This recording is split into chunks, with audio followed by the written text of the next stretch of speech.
வலதுகரம் செய்திச் சேவை. வலதுகரத்தின் சொந்தங்கள் அனைவருக்கும் இனிய இந்நேர வணக்கங்கள். வலதுகரத்தின் பிரதான செய்தி அறிக்கைகள். முதலில் பிரதான செய்திகளின் தலைப்பு செய்திகள். நாயாறு கடலில் நீராடிய நிலையில் காணாமல் போன குடும்பஸ்தரின் சடலம் மீட்பு. வாக்களித்த மக்களை அடிப்படையாக வைத்தே வீதி அபிவிருத்தி, சாணக்கியன் எம்பி குற்றச்சாட்டு. இலங்கையில் வாகன விலை அதிகரிப்பு தொடர்பில் வெளியாகியுள்ள தகவல். ஏட்டிக்கு போட்டியாக வலுவடையும் மே தின கூட்டங்களுக்கு ஏற்பாடு. யாழில் பட்டதாரிகளுக்கு வேலைவாய்ப்பை வழங்க கோரி போராட்டம்.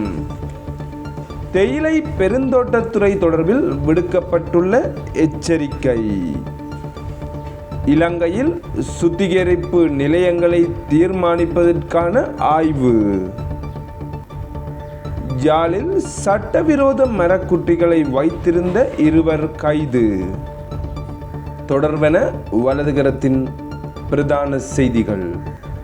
முல்லைத்தீவு நாயாறு கடல் பகுதியில் கடலில் மூழ்கிய குடும்பஸ்தரின் சடலம் மீட்கப்பட்டுள்ளது. குறித்த குடும்பஸ்தரின் சடலம் இன்றைய தினம் 29/4/2024 கரையொதுங்கியுள்ளதாக தெரிவிக்கப்பட்டுள்ளது.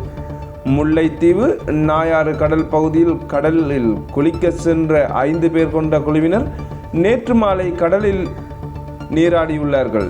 இதன்போது ஒருவரை கடல் நீர் இழுத்துச் சென்று உள்ளதை அடுத்து காப்பாற்ற முற்பட்ட மற்றொரு நபரும் நீரில் மூழ்கியுள்ளார். இதனை அடுத்து நாயாறு கடற்படையினரின் உதவியுடன் ஒருவர் உயிருடன் மீட்கப்பட்டு முல்லைத்தீவு மாவட்ட மருத்துவமனையில் அனுமதிக்கப்பட்டுள்ளார். மற்றைய நபரை தேடும் நடவடிக்கை முன்னெடுக்கப்பட்டிருந்த நிலையிலேயே அவரின் சடலம் இன்று கரையொதுங்கியுள்ளது. குறித்த பகுதியில் தொடர்ச்சியாக நீரில் மூழ்கி பலர் உயிரிழந்து வருவதோடு இங்கு நீராடுவதற்கு ஆபத்தான பகுதி என அறிவித்தல் பலகையும் காட்சிப்படுத்தப்பட்டுள்ளது. மீசாலை வடக்கு கொடிகாமம் பகுதியைச் சேர்ந்த 43 வயதுடைய 2 பிள்ளைகளின் தந்தையே இவ்வாறு உயிரிழந்துள்ளதாக தெரிவிக்கப்பட்டுள்ளது. வாக்களித்த மக்களை அடிப்படையாக வைத்தே வீதி அபிவிருத்தி இடம்பெறுவதாக மட்டக்களப்பு மாவட்ட நாடாளுமன்ற உறுப்பினர் சாணக்கியன் குற்றம் சாட்டியுள்ளார். மட்டக்களப்பில் நேற்று 28/4/2024 இடம்பெற்றுள்ள நிகழ்வொன்றில் கலந்து கொண்டு உரையாற்றும் போதே அவர் இந்த விடயத்தை குறிப்பிட்டுள்ளார். குறிப்பாக மண்முனை மேற்கு பனையறுப்பான் கிராமத்திற்கு செல்லும் வீதி கிரவல் வீதியாக குன்றும் குழியுமாக காணப்படுகின்றது. இதனிடையில் நகர்ப்புறங்களில் கொங்கிரீட் வீதிகளுக்கு மேல் தார் வீதிகள் அமைக்கப்பட்டு வருகிறது. கிராமிய வீதி அபிவிருத்தி என்ற பெயரில் அப்பாவி மக்களே அதிகம் பாதிக்கப்படுகின்றனர் என சாணக்கியன் குறிப்பிட்டுள்ளார். இலங்கையில் வாகன விலை அதிகரிப்பு தொடர்பில் வெளியாகியுள்ள தகவல்கள். நாட்டுக்கு பொருத்தமற்ற வாகனங்களை கொள்வனவு செய்தமையே வாகன இறக்குமதிக்கான தடைக்கு காரணமாகும் என வாகன இறக்குமதியாளர் சங்கத்தின் தலைவர் இந்திக்க சம்பத் மெரிஞ்சிகே தெரிவித்துள்ளார். பாவனை செய்யப்பட்ட வாகனங்களை இறக்குமதி செய்து அவற்றின் திருத்தப் பணிகளுக்காக அதிகம் செலவழிப்பதாலேயே வாகனங்களின் விலை அதிகரிக்கின்றன எனவும் அவர் சுட்டிக்காட்டியுள்ளார். அவர் மேலும் தெரிவிக்கையில், இலங்கை போன்ற நாடுகளுக்கு குறைந்த விலையில் சிறந்த வாகனங்களை கொள்வனவு செய்யலாம். அவ்வாறு இடம்பெறாமையே இங்கு பிரச்சினையாகியுள்ளது. 2018 மற்றும் 2019 ஆகிய ஆண்டுகளில் நாட்டுக்கு பாவனை செய்யப்பட்ட வாகனங்களே பெரும்பாலும் இறக்குமதி செய்யப்பட்டன. அவற்றிலும் ஜப்பானிலிருந்தே அதிகளவான வாகனங்கள் இறக்குமதி செய்யப்பட்டன. அதே நேரம் ஜப்பான் வாகனங்களே தரத்தில் சிறந்தவை. குறைந்த விலைகளோடு தரமான வாகனங்களை இறக்குமதி செய்யலாம். இவ்வாறான பின்னணியில் சில வாகன இறக்குமதியாளர்கள் வாகனங்களின் திருத்தப் பணிகளுக்காக அதிக பணத்தை செலவிடுவதாக தெரிவிக்கின்றனர்.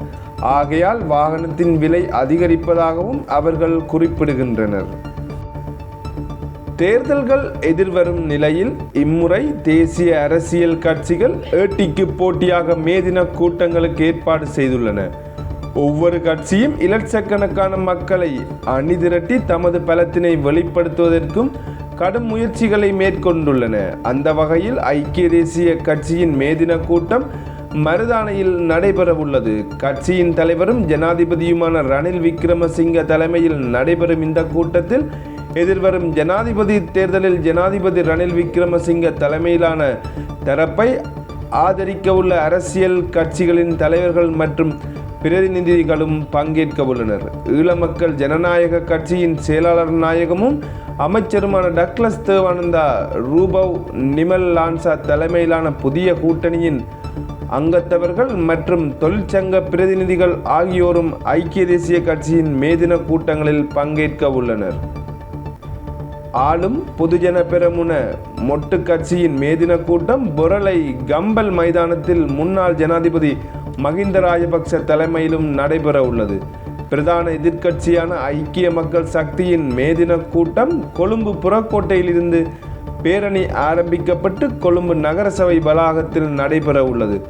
அக்கட்சியின் தலைவரும் எதிர்க்கட்சி தலைவருமான சஜித் பிரேமதாச தலைமையிலான EF பேரணியில் பங்காளி கட்சி தலைவர்களான ரவூப் ஹக்கீம், ரிசாத் பதிதியூன், மனோ கணேசன், பேராசிரியர் பீரிஸ் தலைமையிலான அணியினர் உள்ளிட்டவர்கள் பங்கேற்க உள்ளனர். தேசிய மக்கள் சக்தியின் மே தின கூட்டம் நாட்டின் 4 இடங்களில் நடைபெற முன்னதாக ஏற்பாடு செய்யப்பட்டிருந்தது. தேசிய மக்கள் சக்தியின் மே தின கூட்டங்கள் நாட்டை கட்டியெழுப்பும் தீர்வுக்கு மக்கள் சக்தி ஓரணியில் எனும் தொனிப்பொருளில் நடைபெற உள்ளது. எனினும் யாழ்ப்பாணத்திலும் அனுராதபுரத்திலும் நிலவும் வெப்பமான காலநிலையை கருத்தில் கொண்டு கட்சியின் பிரசார செயலாளரும் நாடாளுமன்ற உறுப்பினருமான விஜித ஹேரத் தலைமையிலான குறித்த இடங்களில் நடைபெறவிருந்த பேரணிகள் நிறுத்தப்பட்டுள்ளதாக தேசிய மக்கள் சக்தி அறிவித்துள்ளது. எனினும் கொழும்பு கட்சி தலைவர் அனுரகுமார திசாநாயக்க தலைமையில் மாளிகவத்தை PRC மைதானத்தில் பேரணி ஆரம்பமாகி பொதுக்கூட்டம் லிப்டன் சுற்றுவட்டத்தில் நடைபெற உள்ளது. தேசிய மக்கள் சக்தியின் இன்னுமொரு கூட்டம் மாத்தறையிலும் கட்சியின் பொதுச் செயலாளர் டில்வின் சில்வா தலைமையில் நடைபெற உள்ளது. அண்மை காலமாக பல பிரிவுகளாக பிரிந்த அரசியலில் பேசுபொருளாகி போயுள்ள ஸ்ரீலங்கா சுதந்திர கட்சியில் மைத்திரிபால சிறிசேன தரப்பின் ஏற்பாட்டில் மே தின கூட்டம் கம்பகா நகரசபை மைதானத்தில் நடைபெற உள்ளது.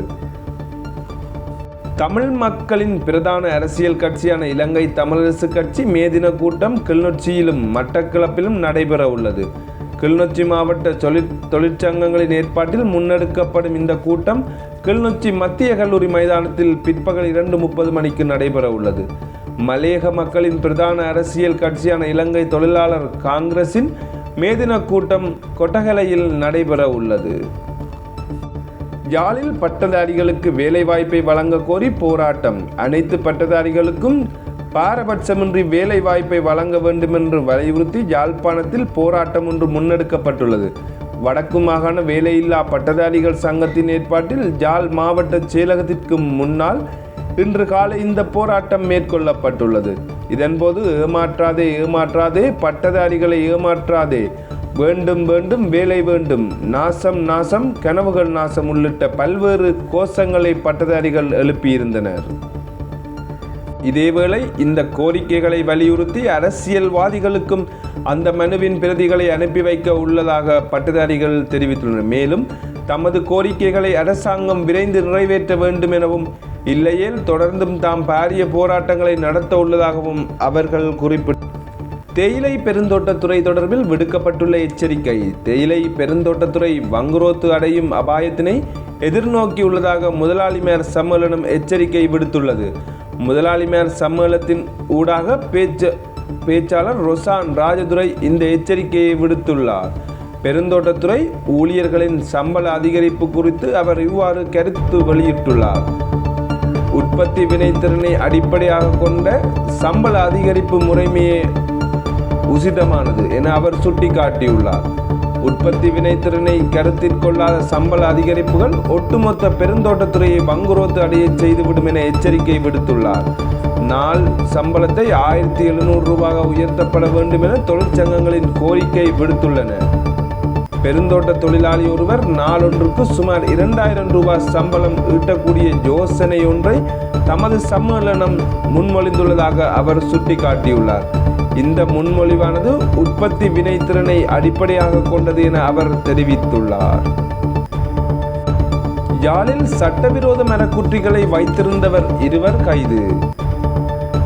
யாழ்ப்பாணம் மானிப்பாய் பகுதி வீடொன்றில் சட்டவிரோதமான முறையில் பாலை மற்றும் முதிரை குட்டிகளை பதுக்கி வைத்திருந்த குற்றச்சாட்டுடன் தொடர்புடைய 2 யாழ் மாவட்ட வனவள பாதுகாப்பு திணைக்களத்தினர் கைது செய்துள்ளனர். முல்லைத்தீவில் இருந்து மரக்குட்டிகள் வெட்டப்பட்டு வருவதாக வனவள பாதுகாப்பு திணைக்களத்துக்கு கிடைத்த இரகசிய புலனாய்வு தகவலுக்கமையவே இந்த கைது நடவடிக்கை முன்னெடுக்கப்பட்டுள்ளது. குறித்த கைது நடவடிக்கை வனவள பாதுகாப்பு திணைக்களத்தினருடன் இணைந்து விசேட அதிரடிப்படையினர் மேற்கொண்டுள்ளனர். இதன்போது சந்தேக நபர்களிடமிருந்து 30 முதிரை மரக்குற்றிகளும் 33 பாலை தீராந்திகளும் கைப்பற்றப்பட்டுள்ளன. அத்துடன் கைது செய்யப்பட்ட சந்தேக நபர்களுக்கு எதிராக மல்லாகம் நீதவான் நீதிமன்றத்தில் வழக்கு தாக்கல் செய்யப்பட்டு மேலதிக விசாரணைகள் முன்னெடுக்கப்பட்டுள்ளதாக தெரிவிக்கப்பட்டுள்ளது. இத்துடன் வலதுகரத்தின் செய்திகள் யாவும் நிறைவு பெறுகின்றன. வலதுகரத்தின் செய்திகளை பார்வையிட வலதுகரத்தின் யூடியூப் பக்கத்தினை பின்தொடருங்கள்.